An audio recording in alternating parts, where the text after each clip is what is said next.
Хаянг барилт зүг.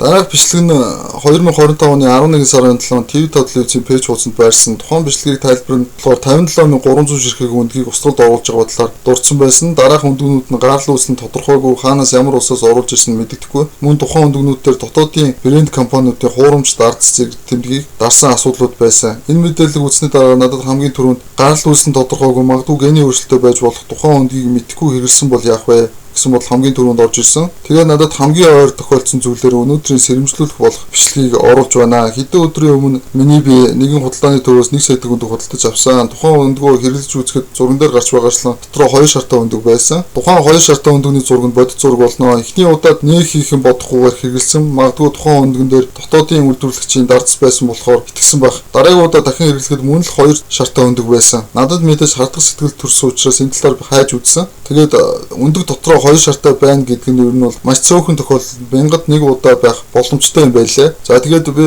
худалдаж авсан 1 сая төгрөг бүгдийг нь хагалж үзсэн ба бүгдээрээ 2 шартай байсан. Миний худалдаж авсан 1 сая төгрөг бүгд 2 шартай байх боломжтой магадлал нь хэдэн 10 тэрбум тохиолдолд нэг удаа байх боломжтой юм байна лээ. Тэгэхээр тэр боломжтой магадлал надад ирэх бол ямар ч боломжгүй. Яг тэгэхээр манай улсад одоо өндөг нийлүүлдэг хичнээн аж ахуй нэгж байдаг билээ. Тухайн аж ахуй нэгжүүд хичнээн хүн зориулж үйлдвэрлэл хийдэг билээ гэж бодоод яаж бодсон ч ер нь надад ирэх ямар ч боломжгүй. Тэгэхээр мэдээж миний хэрэгэлсэн тухайн өндөг бол гений өөрчлөлтөд дахианы өндөг эсвэл гений өөрчлөлтөд хүнс тэжээлэр тэжигдсэн дахианы өндөг байх бол магадaltaй юм байна. Тэгээ мэдээж асуудалтай байгаад бол анх нөгөө нэг өндөг борлуулсан худалдагч дээр очиж асуухад цаанаасаа тийм байдаг хүний биед маш сайн гэх зэрэг хариултыг хэлж байлаа. Тэгээд тухайн худалдагчийн хариултаас бол би бол иймэрхүү асуудал бол байнга тохиолддог юм байна. Тэгээд нэг тоохоо болчихжээ гэсэн бодол бол надад орж ирсэн. Тэгэхээр Монгол улсад бол хүнсний аюулгүй байдал гэх зүйл үнэхээр хүнд байдалд орсон юм байна. Эдгээр хяналт тавьдаг мэргэжлийн хяналтын ерөнхий газар гэх зэрэг байгууллагуудыг татан буулгасан. Тухайн байгууллагт ажиллаж байсан байцаагч нарыг мэргэжлийнхэн хариултын дагуу яамдуудад шилжүүлсэн. Тэгээд